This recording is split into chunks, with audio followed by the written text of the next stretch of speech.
مولانا مفتی محمد طیب صاحب جو استاذ حدیث ہوتے ہیں جامعہ بدر العلوم کڑھی دولن انتہائی ادب کے ساتھ حضرت والا سے ملتمس و درخواست گزار ہو کہ منبر نور پر تشریف لائیں اور اپنے ناصحانہ خطاب سے سامعین کو معزز فرمائیں۔ الحمد لله نحمده ونستعينه ونستغفره ونؤمن به ونتوكل عليه ونعوذ بالله من شرور أنفسنا ومن سيئات أعمالنا من يهده الله فلا مضل له ومن يضلله فلا هادي له ونشهد أن لا إله إلا الله وحده لا شريك له ونشهد أن سيدنا ونبينا وحبيبنا وشفيعنا ومولانا محمدا عبده ورسوله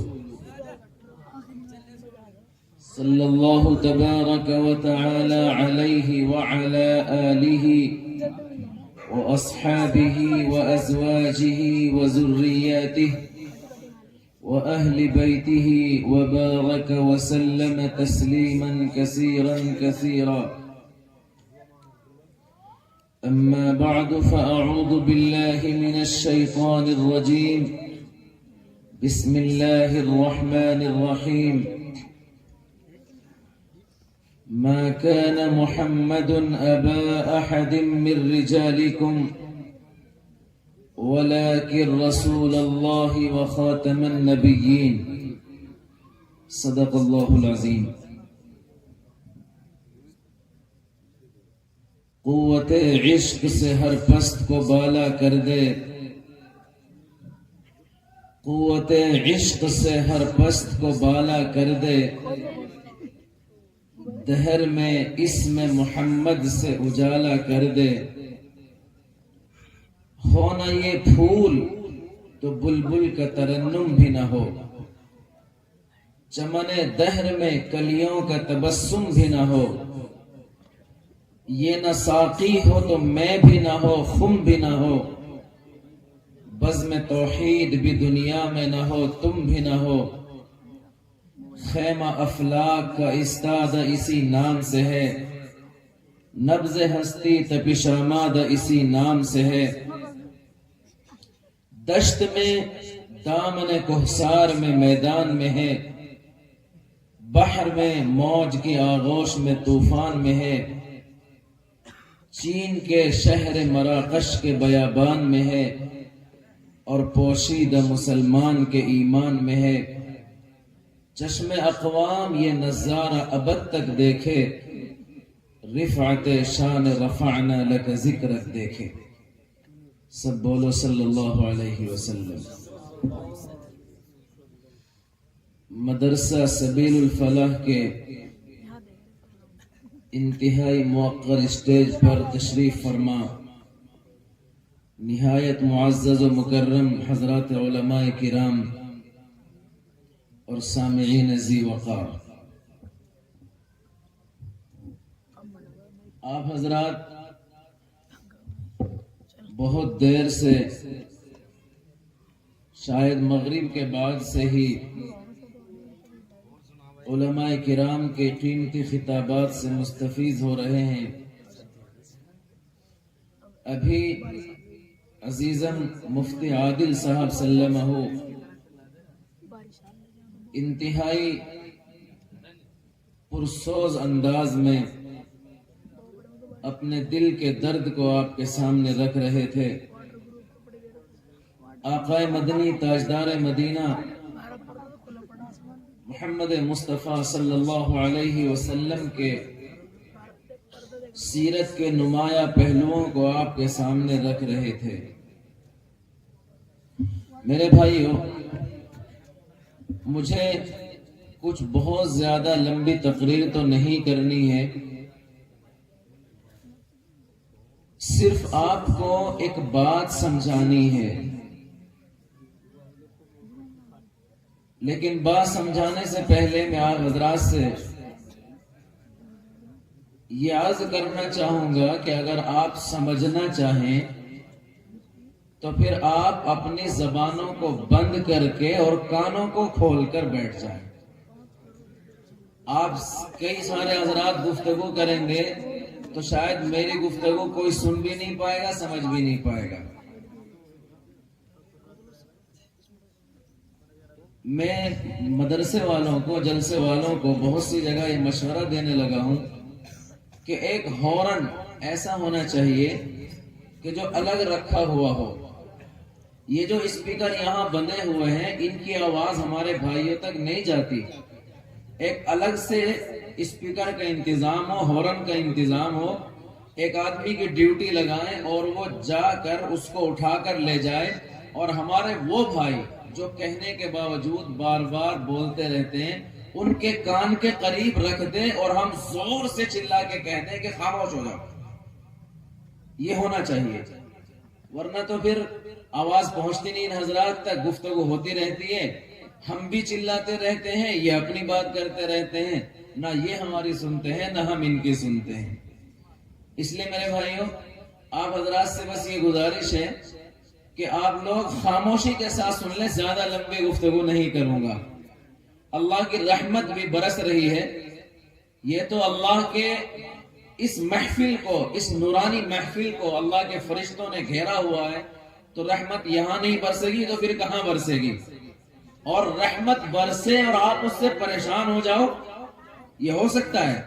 بولو بھائی، اگر رحمت برسے گی تو آپ اس سے ڈر کے بھاگو گے یا اس کو سمیٹنے کی کوشش کرو گے؟ کیا کرو گے بتاؤ؟ بھاگ جاؤ گے؟ ارے بولو. جب کہتا ہوں چپ ہو جاؤ، چپ نہیں ہوتے.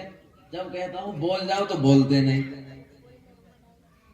اگر پیچھے بارش زیادہ محسوس ہو رہی ہو تو آگے جگہ ہے، آگے ہو سکتے ہیں.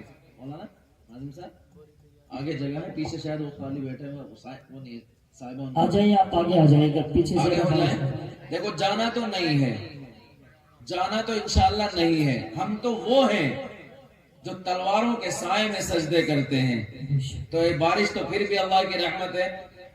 یہ قالین بھی صاف ستھرا ہی ہے. اگر پیچھے بارش لگ رہی ہو آپ حضرات کو تو آگے آ کر بیٹھ جائے، نیچے بیٹھنے میں بھی کوئی حرج نہیں ہے. بات شروع کریں بھائی، شروع کریں. سنو، اگر آپ حضرات کو کوئی بات سمجھ میں آ جائے اور پھر آپ سے پوچھا جائے کہ سمجھ میں آئی یا نہیں، تو آپ کو کہنا چاہیے ہوں. کیا کہنا چاہیے؟ بولو، سب بولو. اگر سمجھ میں آ جائے تو کہنا چاہیے ہوں. کیا کہنا چاہیے؟ اور اگر سمجھ میں نہ آئے تو کہنا چاہیے ہوں. کیا کہنا چاہیے؟ ہوں. اگر سمجھ میں آ جائے تو کہنا چاہیے ہوں، اور سمجھ میں نہ آئے تو کہنا چاہیے ہوں. یاد رہے گا؟ یاد رہے گا. اب پھر ہوں نہیں کہا آپ نے، یاد رہے گا؟ بولو ہوں. ابھی بتاؤ، بات شروع کر دوں؟ بولو ہوں. ارے کچھ بولو گے، مجلس میں بیداری ہوگی تبھی تو کچھ کہہ پائیں گے. آپ لوگ ایسے بیٹھے ہوئے ہو جیسے قبرستان میں بیٹھے ہو، ایسا تو کچھ ہے نہیں.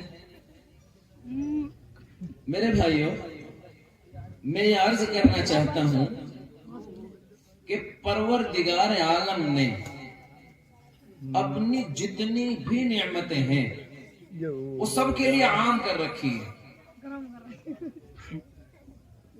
پھر کچھ لوگ بولنے لگے، وہ چشمے والے، خاموش بیٹھ. اپنی ساری نعمتیں اپنے سارے بندوں کو دے رکھی ہے.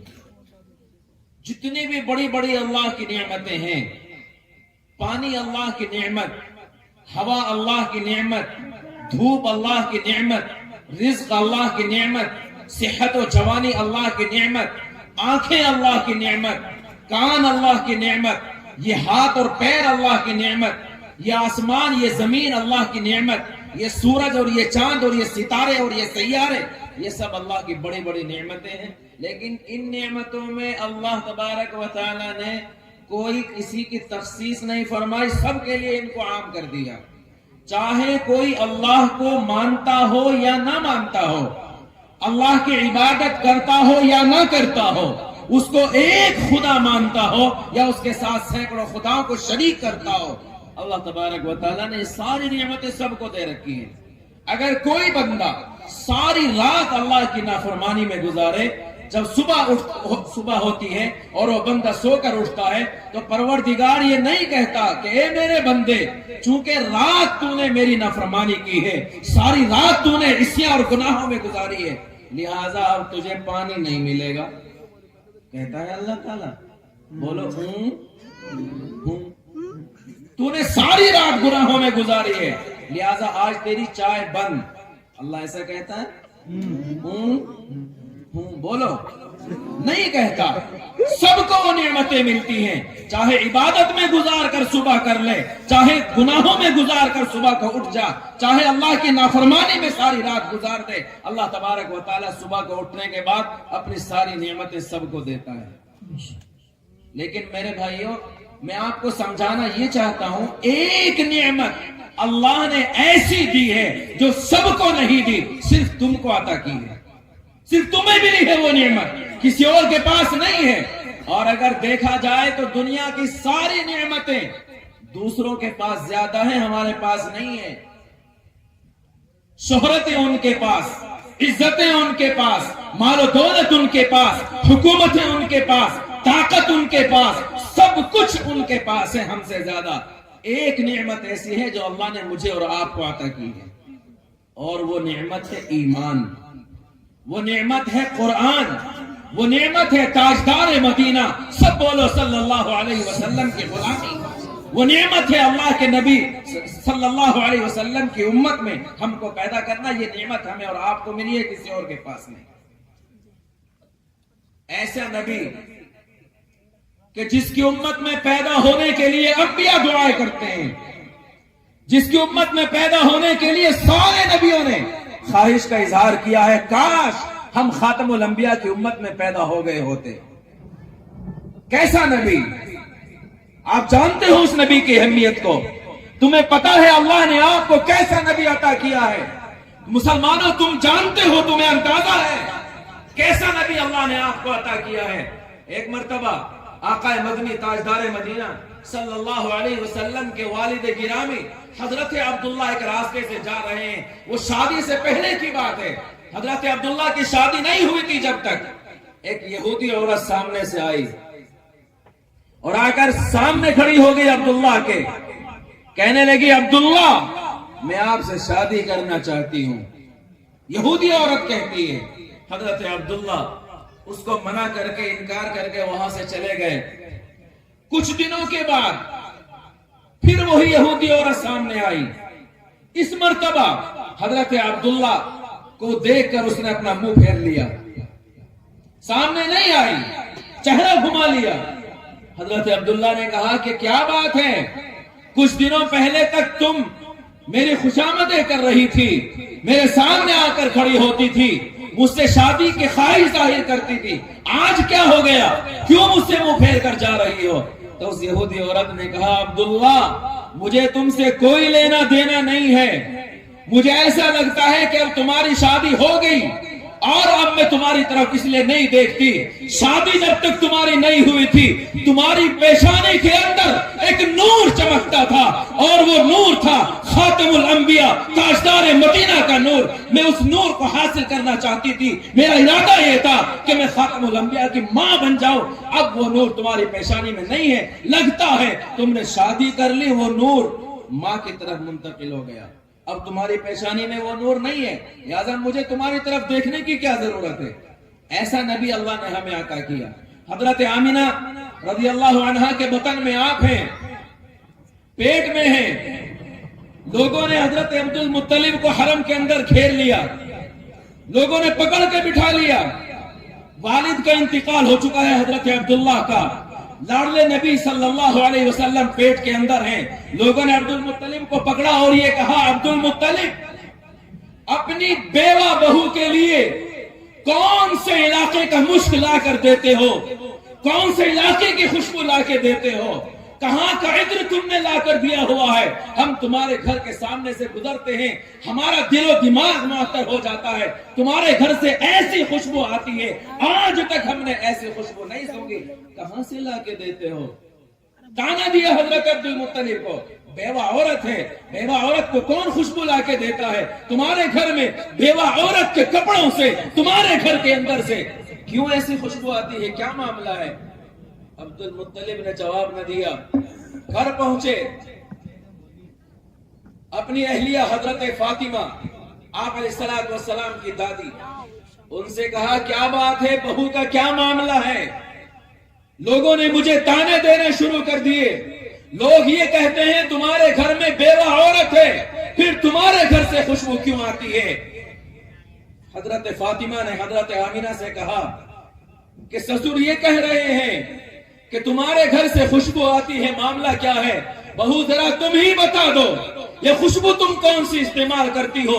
آج تک تم نے ہمیں یہ خوشبو کیوں نہیں دکھائی؟ کون سا عطر استعمال کرتی ہو جو تمہارے بدن سے اتنی خوشبو آتی ہے؟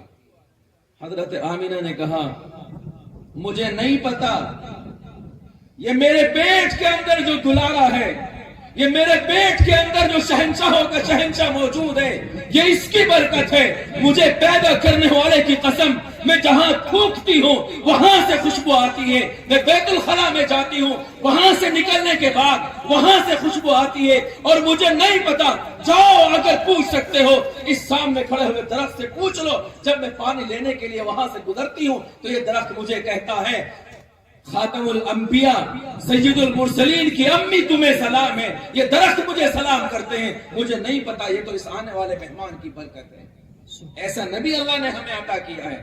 یہی وجہ ہے پروردگار عالم نے قرآن کریم کے اندر بے شمار آیتوں میں اپنے لاڈلے نبی کے اوصاف کو بیان کیا ہے، اور اللہ نے اعلان فرما دیا اے نبی وَرَفَعْنَا لَكَ ذِكْرَكَ، ہم نے تیرے ذکر کو بلند کر دیا، ایسا بلند کیا ہے کہ ساری دنیا کے اندر کوئی لمحہ، کوئی سیکنڈ ایسا نہیں گزرتا جس میں کہیں نہ کہیں اللہ کے نام کے ساتھ رسول اللہ کا نام بلند نہ کیا جا رہا۔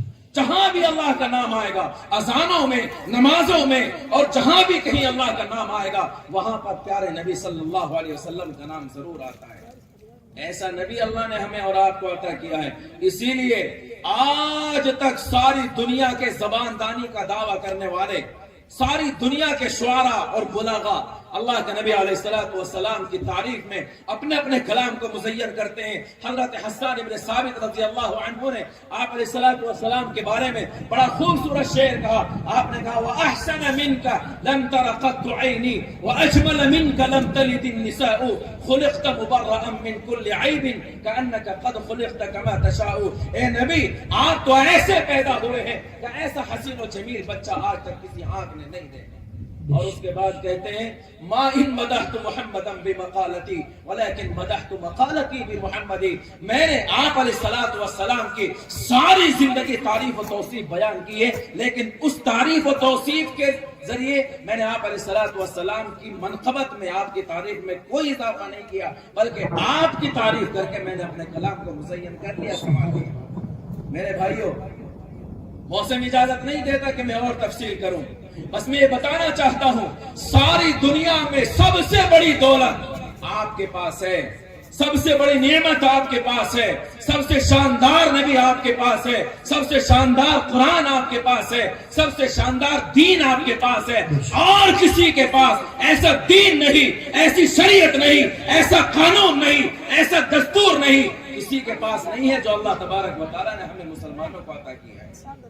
میرے بھائیوں، اگر یہ بات آپ کی سمجھ میں آ گئی ہو تو میں آپ سے پوچھنا چاہتا ہوں، اگر کسی آدمی کے پاس راستے میں آپ چل رہے ہو، آپ کے پاس ٹارچ ہے بڑے والی جس کی لائٹ کلومیٹر دور تک جاتی ہے، دیکھیے آپ لوگوں نے بڑی ساری ایک ٹارچ آتی ہے، لائٹ ہوتی ہے جس کی روشنی بہت دور تک جاتی ہے، آپ کے پاس وہ ہے، اور ایک دوسرا آدمی اپنے موبائل کے ٹارچ جلا کے راستے میں جا رہا ہے، مجھے یہ بتاؤ آپ اپنی بڑے والی لائٹ کو بند کر کے رکھ کر اس موبائل والی لائٹ کے پیچھے چلو گے یا اپنی لائٹ کی روشنی میں دوسروں کو چلاؤ گے؟ بتاؤ مجھے کیا کرو گے؟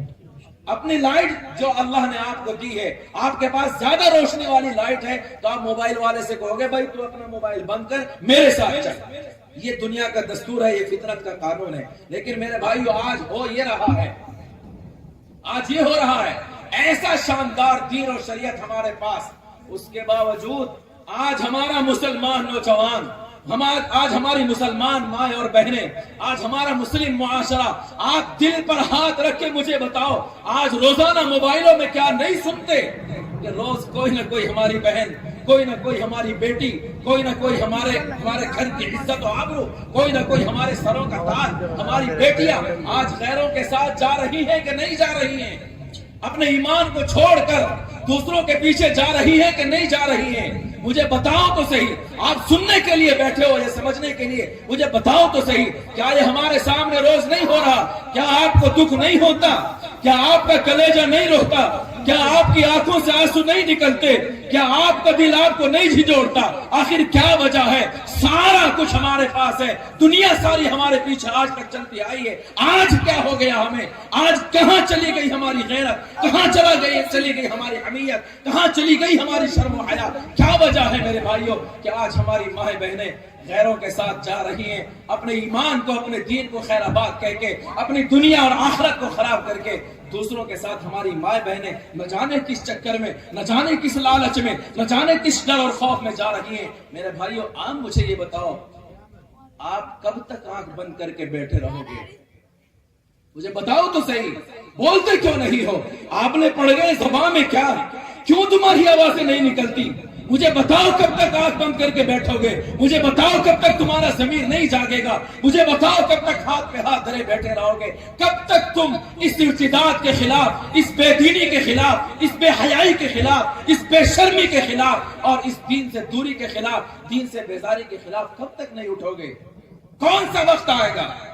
کون سا تمہارے لیے مناسب وقت ہوگا؟ کب تمہارا ضمیر جاگے گا؟ کب تم اپنے زندہ دلی کا ثبوت دو گے؟ مجھے بتائیں تو صحیح کوئی کہ ہم کہاں جا رہے ہیں، کہاں آنکھ بند کر کے بیٹھے ہوئے ہیں؟ میرے بھائیوں بس آپ سے یہ کہنا چاہتا ہوں، خدا کے واسطے، اللہ کے واسطے، اس اسٹیج سے، قاری شوقین کے سجائے ہوئے اس معزز اسٹیج سے، علماء کے حوالے سے آپ کو بس یہ پیغام دے رہا ہوں، اللہ کے واسطے اٹھ جاؤ، کھڑے ہو جاؤ اور بچا لو اپنی نسلوں کو، بچا لو اپنی بچیوں کو، بچا لو اپنے نوجوانوں کو اور بچا لو اپنے اس مسلم معاشرے کو، ورنہ تباہی ہمارے سروں پر کھڑی ہوئی ہے. اور میرے بھائیوں آج جو دن ہم دیکھ رہے ہیں، آنے والا کل اس سے بھی زیادہ خراب ہو سکتا ہے، آنے والا کل اس سے بھی زیادہ تباہی لا سکتا ہے.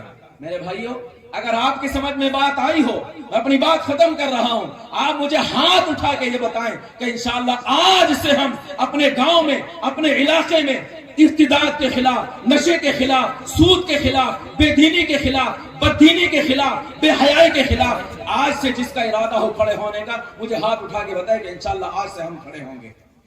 جس کا ارادہ ہے صرف وہ ہاتھ اٹھائے، سب کو ہاتھ اٹھانے کی ضرورت نہیں، ووٹ نہیں گنے جا رہے. انشاءاللہ آج سے ہم اس کے لیے محنت کریں گے اور لڑیں گے، اور جب تک لڑتے رہیں گے جب تک اپنے گھروں سے بے حیائی کو ختم نہیں کر دیں گے. وما علینا الا البلاغ.